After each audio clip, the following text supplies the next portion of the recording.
Bonjour et bienvenue dans Prière Inspirée. Pendant cette semaine, on a prié pour les couples et j'ai vraiment dans mon cœur de prier pour tous ceux qui souffrent dans leur couple. Je crois que Dieu veut répandre sa main, sa grâce et sa puissante main dans vos vies personnelles, dans vos couples. Et avant de prier pour ceux qui souffrent, j'avais une parole de révélation dans 1 Timothée au chapitre 6 et au verset 17.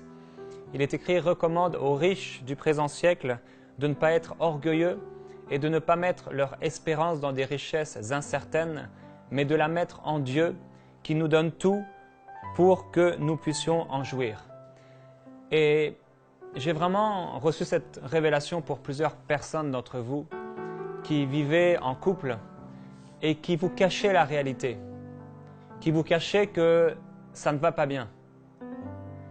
Et par orgueil, vous êtes comme ces riches qui mettent leur orgueil dans des richesses qui sont incertaines, leur espérance dans des richesses qui sont incertaines. Et vous mettez votre orgueil et votre espérance dans des richesses, dans un couple qui est incertain. À cause de l'orgueil, vous empêchez de voir la réalité en face, c'est que ça ne va pas. Et si ça ne va pas et si ça continue, celui qui vient pour diviser va triompher sur votre couple et vous amener dans le divorce. Et c'est déjà cette première parole de révélation pour plusieurs couples d'entre vous où vous cachez la réalité. Ça ne va pas bien. Et vous savez, dans l'Ancien Testament, il y avait les prophètes et le prophète Jérémie a été utilisé par Dieu pour dire à plusieurs reprises contre les faux prophètes qui disaient « tout va bien », alors que ça n'allait pas bien. Et parfois, dans nos couples, il faut se dire la vérité et si ça ne va pas, savoir se dire « oui, ça ne va pas dans mon couple ». Ça ne va pas bien. Ça ne va pas bien. Et aujourd'hui, je sais, et c'est comme j'entends les cris et les pleurs d'une multitude de personnes qui crient vers Dieu et qui pleurent dans une souffrance qui est comme intolérable. Une souffrance difficile, une souffrance terrible. Et plusieurs personnes d'entre vous, vous êtes des femmes, vous êtes des hommes, et là vous pleurez dans vos situations et vous avez l'impression que rien n'est possible, que vous êtes sous une montagne et que jamais vous pourrez vous en sortir. Et pourtant, la Bible nous dit de mettre notre espérance en Dieu, non pas en une richesse incertaine. Et c'est pour ça qu'il ne faut pas mettre notre espérance dans notre couple, mais de la mettre en Dieu qui nous donne tout pour notre plus grand plaisir. Pour que nous puissions jouir d'un mariage heureux, béni, un mariage en Jésus-Christ. Alors parfois, il faut savoir regarder la réalité en face et se dire non, ça ne va pas bien. J'ai besoin de Dieu. J'ai besoin d'un toucher de Dieu. J'ai besoin d'une action de Dieu. J'ai besoin que Dieu puisse se manifester dans mon couple. Que Dieu puisse faire quelque chose dans mon couple. Et déjà ça résonne dans plusieurs cœurs aujourd'hui. Ça résonne en vous et vous dites oui, c'est moi. Oui, c'est moi, je veux que Dieu intervienne. Oui, c'est moi, je veux que Dieu fasse quelque chose pour moi. Oui, c'est moi, Dieu a entendu mon cri et Dieu a entendu ton cri. Et Dieu est capable de le faire. La Bible dit dans Jacques au chapitre 5 et au verset 16. Confessez donc vos péchés les uns aux autres et priez les uns pour les autres afin que vous soyez guéris. La prière agissante ou fervente du juste a une grande efficacité. Et il faut savoir reconnaître nos erreurs et nous repentir sincèrement auprès de Dieu. Oui, si un couple ne va pas bien, c'est que généralement, c'est qu'il y a des problèmes dans les deux. Et si vous voulez que votre couple puisse être vraiment glorifié en Christ, que votre couple puisse passer des ténèbres à la lumière, il faut savoir maintenant reconnaître vos erreurs.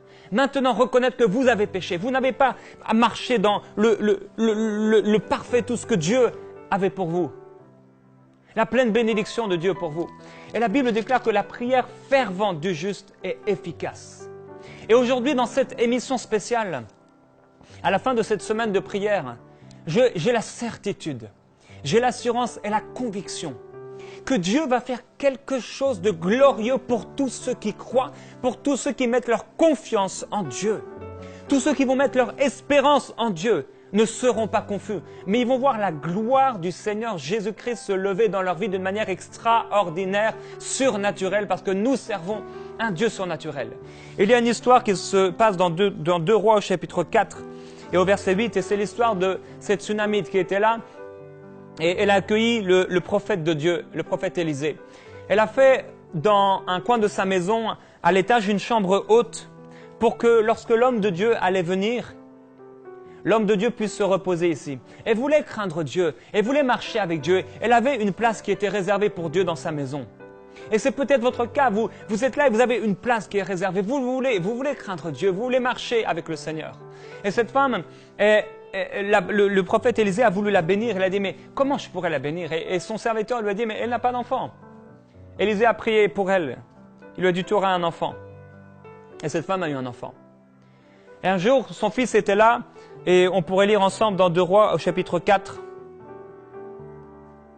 Et au verset 18, il est écrit que l'enfant grandit. Un jour qu'il était sorti vers son père auprès des moissonneurs, il dit à son père, « Ma tête, ma tête !» Le père dit à son jeune serviteur, « Porte-le à sa mère. » Le serviteur l'emporta et l'amena à sa mère. L'enfant resta sur les genoux de sa mère jusqu'à midi, puis il mourut. Son fils est mort. La Bible déclare que la bénédiction du Seigneur n'est suivie d'aucun chagrin. Et ce fils était une bénédiction de Dieu. C'est ce que Dieu voulait. Son fils était une bénédiction du Seigneur comme le mariage est une bénédiction. La Bible déclare que celui qui trouve une femme trouve le bonheur. Et bien sûr, celui qui trouve un époux, un mari trouve le bonheur. Alors, ça c'est la réalité, ça c'est la vérité de la parole de Dieu. Le fils venait directement du prophète de Dieu. Mais voilà qu'un accident arrive. Le fils est attaqué par le diable, bien sûr, et le fils meurt. Il meurt dans ses bras. Comme le mariage qui meurt. Il y a plusieurs personnes d'entre vous, vous avez votre mariage qui meurt en ce moment dans vos bras. Ça meurt dans vos bras et vous voyez, et plusieurs d'entre vous qui êtes là dans l'orgueil, vous voulez pas voir les choses en face. Et votre mariage est en train de mourir à petit feu. Mais Dieu n'a pas dit son dernier mot.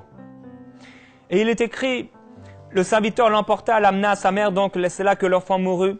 Elle monta, le coucha sur le lit de l'homme de Dieu, ferma la porte sur lui et sortit. Vous savez, automatiquement, quand son fils est mort, elle a pris son fils, sa bénédiction, qui paraissait être tout à coup une malédiction. Elle a pris son fils et où elle l'a déposé? Est-ce qu'elle l'a déposé dans la salle? Est-ce qu'elle l'a posé dehors? Est-ce qu'elle l'a déposé là, tout près du cimetière? Non, elle a pris son fils, elle a pris sa bénédiction et elle l'a déposé dans la maison de l'homme de Dieu, dans la maison de Dieu. Elle appela son mari et dit, « Envoie-moi, je te prie, un des jeunes serviteurs et une des ânesses. Je cours chez l'homme de Dieu et je reviens. » Il dit, « Pourquoi vas-tu aujourd'hui chez lui? Ce n'est ni nouvelle lune ni sabbat. » Elle répondit, « Tout va bien. » Vous voyez, il y a une différence entre ne pas voir la réalité en face et dire « tout va bien » quand ça ne va pas bien. Et une différence entre dire « tout va bien » quand on a une pleine espérance en Dieu. Quand on a une foi entière en Dieu, une pleine espérance en Dieu, nous pouvons déclarer que tout va bien. Quand on a confiance en Dieu à 100%, on sait que le Seigneur va se lever pour nous. Nous pouvons déclarer tout va bien. Alors elle est allée vers l'homme de Dieu.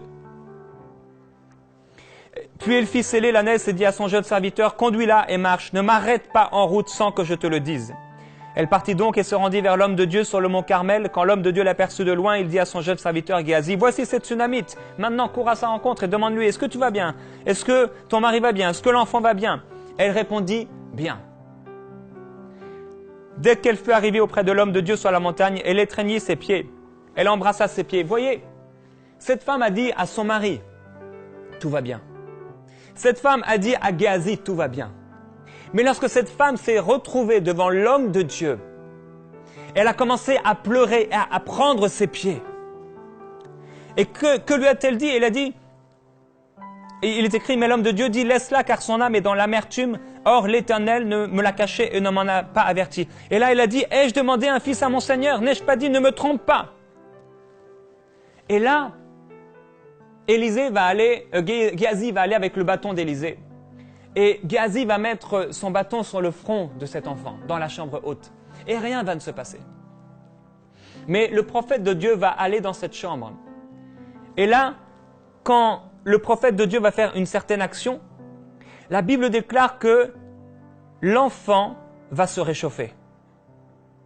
Au verset 32, lorsque Élisée entra dans la maison, voici que le petit garçon était mort, couché sur son lit. Et ici, la mort, c'est le mariage qui périt. Il monta et se coucha sur l'enfant. Il mit sa bouche sur sa bouche, ses yeux sur ses yeux, ses mains sur ses mains. Il resta courbé sur lui et le corps de l'enfant se réchauffa. Élisée revint pour aller çà et là par la maison, puis remonta et se courba sur l'enfant. Alors le petit enfant éternua 7 fois et ouvrit les yeux. Il était ressuscité. C'est extraordinaire, c'est glorieux, mes frères et sœurs, lorsque on prend la parole de Dieu, lorsqu'on met notre espérance en Dieu et lorsqu'on croit le Seigneur. Elle a dit à son mari, tout va bien. Elle a dit à Géasi, tout va bien. Mais lorsqu'elle s'est retrouvée devant Dieu, elle n'a pas dit tout va bien. Elle a dit, ça ne va pas bien. Ça ne va pas bien. Et quand on se retrouve devant Dieu, on peut dire à Dieu, Père, ça ne va pas bien, j'ai besoin de toi. J'ai besoin que tu triomphes dans cette situation. J'ai besoin que mon couple soit complètement transformé. L'homme de Dieu est arrivé. Qu'est-ce qu'il a fait? Il a mis ses yeux sur ses yeux. Il a mis ses mains dans ses mains. Il a mis sa bouche sur sa bouche. Et qu'est-ce que ça nous dit? Ça nous dit qu'il faut voir les choses comme Dieu les voit. Il faut parler comme Dieu parle.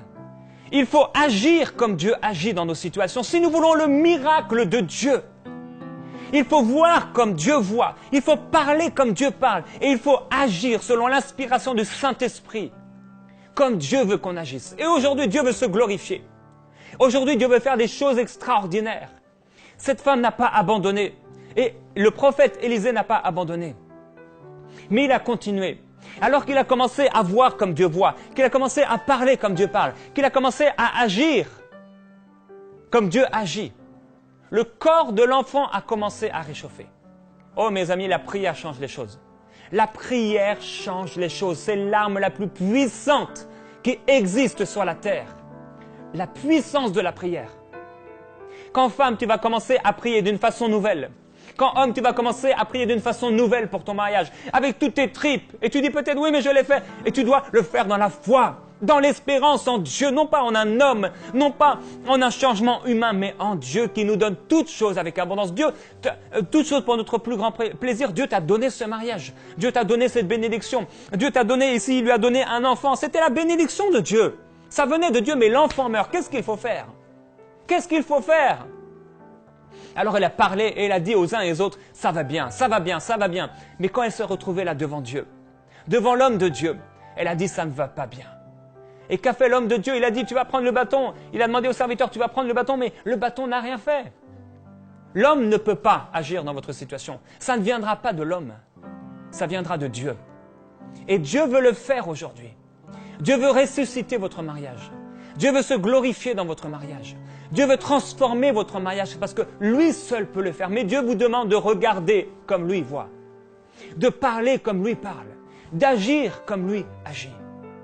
Il faut que vos pensées soient transformées. On va prier et je vais prier pour vous. Et je crois que la gloire du Seigneur Jésus-Christ va se lever dans votre vie et que votre couple va être complètement transformé par la puissance de Dieu. Celui qui nous donne toutes choses, qui vous a donné ce mariage pour votre plus grand bonheur. C'est la volonté parfaite de Dieu. C'est ce que le Seigneur veut pour vous. Jésus dira un jour à ses disciples, « Aux hommes, cela est impossible, mais à Dieu, tout est possible. » Le miracle dont vous avez besoin est impossible humainement. Aucun homme ne pourra le faire. Aucun homme, mais Dieu peut le faire. Dieu a la capacité de vous transformer. Dieu a la capacité de transformer la situation de votre couple aujourd'hui. Et Dieu vous voit, vous qui souffrez, vous qui pleurez, que le Seigneur se glorifie dans votre vie. Là où vous êtes maintenant, priez maintenant, fermez vos yeux. Et si vous commencez à l'implorer, commencez à vous mettre à genoux devant sa face. Et que le Seigneur Jésus-Christ se glorifie dans votre vie. Je déclare la puissance de Dieu sur vous maintenant au nom de Jésus.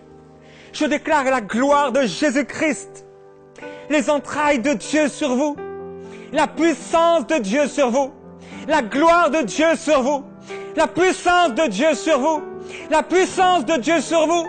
Oh, komai lisobro talamai tebrele kalamai chilibro paya. Il soukoma mwen di brosa kolabro sitilimi libroto.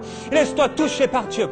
Laisse-toi toucher par Dieu. Commence à regarder ton mariage transformé. Commence à regarder ton mari transformé. Regarde ton épouse transformée. Regarde-la. Regarde comme Dieu regarde. Regarde comme Dieu regarde. Et commence à parler. Maintenant, mon mariage va être transformé par Dieu. Maintenant, mon mariage va être transformé par Dieu. Père, je suis maintenant disponible pour agir comme tu veux. Pour agir comme tu veux. Pour agir comme tu veux. Je déclare la gloire de Dieu sur vous. La gloire de Dieu sur vous. La gloire de Dieu se lève sur vous. Oui, Dieu a entendu. Dieu a entendu ta prière et Dieu va se lever. Dieu va se lever. Dieu va le faire. Dieu va le faire. Dieu va le faire. Oh, la puissance de Dieu sur vous. La puissance de Dieu sur toi, ma sœur. La puissance de Dieu sur toi, mon frère. Laisse-toi toucher par lui. Le miracle ne viendra pas de la terre, le miracle viendra du ciel. Le miracle viendra du ciel. Le miracle ne viendra pas à force d'intelligence, à force de réflexion humaine. Le miracle viendra dans l'esprit. Laisse le Saint-Esprit te toucher. Laisse le Saint-Esprit faire son œuvre en toi. Laisse le Saint-Esprit faire son œuvre dans ta maison. Laisse le Saint-Esprit faire son œuvre en ton mari. Laisse le Saint-Esprit agir dans ton âme, agir dans tes pensées. Laisse le Saint-Esprit agir. Oh, on a posé peut-être un bâton dans ton mariage. On a peut-être posé un bâton, le bâton d'un homme. Mais rien ne s'est passé. Mais Dieu maintenant lui-même commence à réchauffer ton mariage. Je déclare au nom puissant de Jésus-Christ que ton mariage se réchauffe dans la gloire de Dieu, se réchauffe dans l'amour de Dieu, se réchauffe dans la passion de Dieu. Esprit de Jésus-Christ, viens triompher dans les vies. Viens triompher dans ces couples, que ta gloire se révèle sur eux, que ta puissance se révèle sur eux et qu'ils soient complètement transformés, complètement changés, métamorphosés, transformés, ressuscités. Je parle à ces mariages qui vont vers le divorce au nom de Jésus. Je vous parle et je parle la bénédiction de Dieu. Je parle la gloire de Dieu sur vous. Je parle la puissance de Dieu sur vous. Je parle la vie de Dieu sur vous, la vitalité, le mouvement, l'être au nom de Jésus-Christ. Je parle la gloire de Dieu. Esprit de Jésus-Christ, viens et accomplis ta parole. Nous mettons notre espérance en toi. Nous ne mettons pas notre espérance en nous-mêmes. Nous ne mettons pas notre espérance en un homme. Nous ne mettons pas notre espérance dans des principes humains. Mais nous mettons notre espérance en toi. Oh oui, frère, sœur, mets ton espérance en Dieu. Celui qui ne trompe pas. Celui qui ne déçoit pas. Il n'est pas une eau qui déçoit. Il dit et la chose arrive. Il ordonne et elle intervient. Et Dieu ordonne à la bénédiction d'être avec toi. Dieu ordonne à ton mariage d'être béni. Et il l'a béni. Oh mes femmes, il vous a béni. Il a béni votre mariage. Et même si votre mariage a l'air d'être mort, même s'il est comme cet enfant qui meurt, Dieu est capable de le ressusciter. Dieu va le faire. Dieu va le faire et Dieu va se glorifier. Laisse-toi toucher par Dieu. Oh les cabros, shekalamaite brori kalamaite lebele kroya. Oh le crosse lebele kalamaite brondere korji de broya. Alléluia. Oh, glorieux, glorieux, glorieux. Glorieux Jésus-Christ. Remplis-la de tes pensées. Remplis-la de tes pensées. Remplis-le de ta gloire. Remplis-le de ta puissance. Inonde-le. Inonde-la. Visite-le. Visite-les maintenant, Père. Que ta puissance les touche et qu'une parole descende au nom de Jésus. Qu'une parole descende, leur soit donnée dans l'esprit. Une parole de foi, une parole d'espérance, une parole de victoire. Ouvre tes oreilles et entends cette parole que Dieu te donne. Qu'est-ce que Dieu t'a dit? Qu'est-ce que Dieu t'a dit à propos de ton mariage? Plusieurs personnes d'entre vous, vous avez eu des rémas de la part de Dieu. Vous avez eu des paroles de la part de Dieu dans votre cœur, dans votre esprit. Dieu vous a donné des paroles d'espérance. Dieu vous a donné des paroles de foi, des paroles d'espérance. Et il faut vous attacher à ces paroles. Il faut vous attacher à ce que Dieu vous a donné. Parce que c'est cette parole. C'est cette parole. Quand vous allez la serrer dans votre cœur, quand vous allez la parler, quand vous allez la voir, quand vous allez agir à cause de cette parole, en fonction de cette parole, Dieu va réchauffer votre mariage. Et on a encore plusieurs personnes d'entre vous, vous avez commencé à prier pour votre mariage et vous avez vu des petits changements, mais plusieurs vous les avez méprisés. Et vous avez abandonné le miracle de Dieu. Des petits changements. Des petits changements. Rien n'est impossible à Dieu, c'est ça la bonne nouvelle. C'est que Dieu est capable de transformer ton couple. Dieu est capable de changer ton couple. Dieu est capable de le faire. Si seulement tu dis, Père, accomplis ta volonté. Accomplis ta parole. Je m'humilie devant toi. Je m'humilie devant toi. Je m'humilie devant toi. Pardonne mes péchés. Pardonne toutes les fautes qui ont amené peut-être ce mariage arrivé à ce point-là, à la mort. Pardonne-moi et transforme-moi. Transforme ma vie. Je veux te glorifier. Je veux te servir. Toi et toi seul. Je veux te servir, t'appartenir en entier, m'abandonner à toi. Prends toute ma vie. Prends tout ce que je suis. Prends mon mariage. Je ne veux plus le garder. Je ne veux plus le tenir. Je ne veux plus me l'approprier. Je ne veux plus qu'il m'appartienne, je te le donne, je te le donne, je te le donne comme un sacrifice vivant, je te le donne Seigneur, agis comme tu le veux, manifeste ta gloire, viens remplir ce mariage, viens transformer ce mariage, viens accomplir ta volonté, viens triompher au nom de Jésus-Christ, je le déclare maintenant, mon mariage est transformé, mon mariage est changé, mon mariage ressuscite, mon mariage se réchauffe, la gloire de Dieu vient, et le feu du Saint-Esprit dans mon mariage, j'ordonne à Satan de lâcher les vies au nom de Jésus. Satan, tu lâches cette personne. Tu lâches ce couple au nom de Jésus-Christ. Vous, tout esprit impur, esprit de divorce, vous quittez cette personne, vous quittez ce couple au nom de Jésus-Christ. Je déclare la gloire de Dieu sur cette personne, la gloire de Dieu sur elle, la gloire du Saint-Esprit dans son corps, dans son âme et dans son esprit. Le feu de Dieu consume ce qu'il y a à consumer. Le feu de Dieu consume dans ton mariage ce qui doit être consumé. Le feu de Dieu brûle ce qui doit être brûlé. Le feu de Dieu, le feu de Dieu, le feu. J'appelle le feu qui purifie. Laisse-toi toucher par lui. Aie confiance. Jésus a dit, ayez foi en Dieu, ayez foi en moi. Ne doute pas, ne crains pas, crois seulement. Quelqu'un a dit à Jésus, est-ce que tu peux? Si tu le peux, est-ce que tu peux? Jésus lui a dit, si je peux, tout est possible à celui qui croit. La prière change les choses. La parole de Dieu déclare qu'Élie, qui était de la même nature que nous, a prié. Et pendant 3 ans et demi sur toute la terre, il n'a pas plu. Et à nouveau, il a prié. Et la pluie est tombée. Mon frère, ma sœur, Dieu n'est pas un menteur. Il a dit que tu étais de la même nature qu'Élie. Dans la même condition humaine. Dans une humanité. Mais dans cette humanité, Élie n'est pas resté dans cette humanité. Élie n'est pas resté dans cette chair. Élie n'est pas resté dans les circonstances. Élie n'a pas pensé au nuage, il n'a pas pensé à l'orage, il n'a pas pensé à tout cela.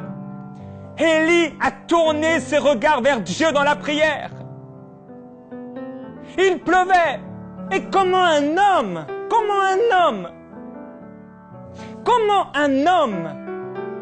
peut avoir autorité sur tous les nuages du ciel et sur tout le ciel? Comment c'est possible? Ce n'est pas possible. C'est impossible. Et ce qui est impossible à l'homme est possible à Dieu. Voilà pourquoi notre espérance ne doit pas être en nous, mais notre espérance doit être en Dieu. Celui qui ne ment pas, celui qui ne déçoit pas. Et tu dois prendre la décision de ne pas être déçu par Dieu. Tu dois te repentir d'avoir parlé contre ton Dieu. d'avoir parlé contre lui et de lui avoir dit « Seigneur, pourquoi? Comme s'il était l'auteur de ce divorce, comme s'il était l'auteur de ce mal, de cette mort. Dieu n'était pas l'auteur de la mort de cet enfant.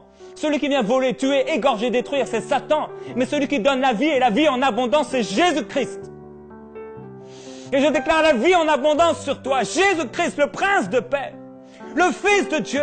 Tu dois passer du temps avec lui. Tu dois prier de tout ton cœur et écouter et réécouter cette émission jusqu'à avoir une foi pleine et entière pour prier efficacement. Le Seigneur veut se glorifier.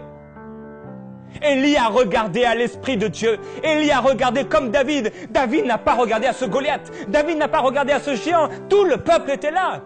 Et le peuple était effrayé. C'était des hommes de guerre. David n'était pas un homme de guerre. David n'a pas été entraîné. David ne pouvait pas porter un bouclier. Mais il a mis son espérance en Dieu qui nous donne toutes choses pour notre plus grand plaisir.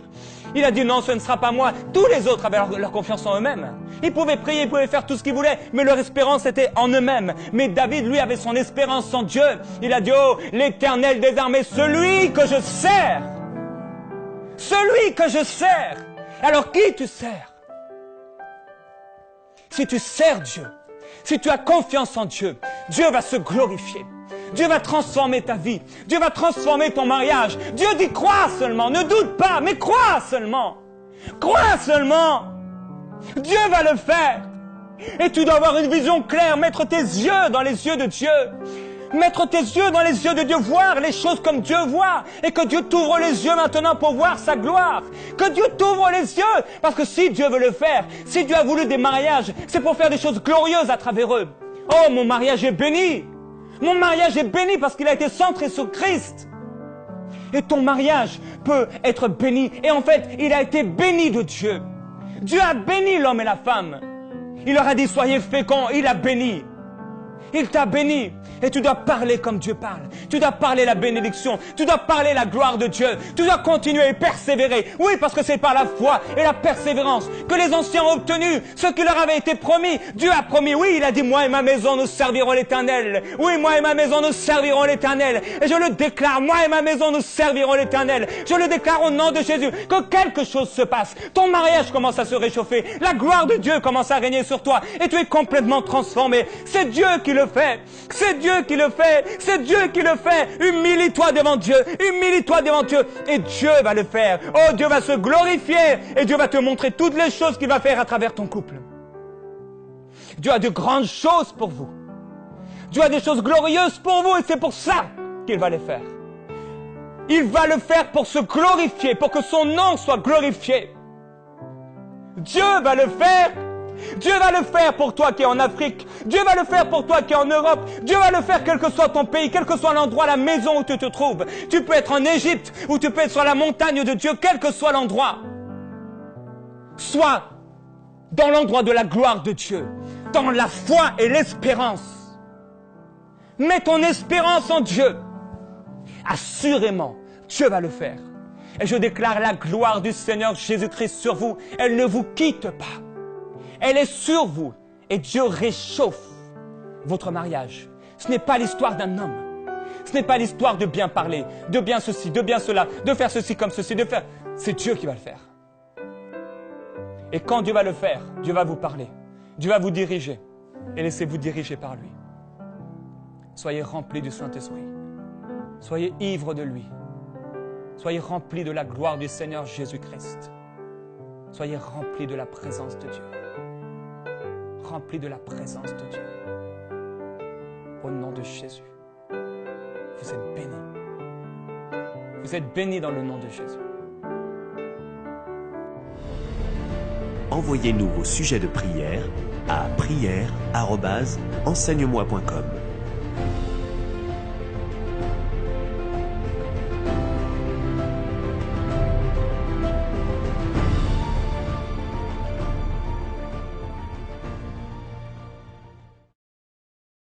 Cette émission est rendue possible grâce au précieux soutien des partenaires d'Enseigne-moi Canal International. Retrouvez tous nos programmes sur emcitv.com.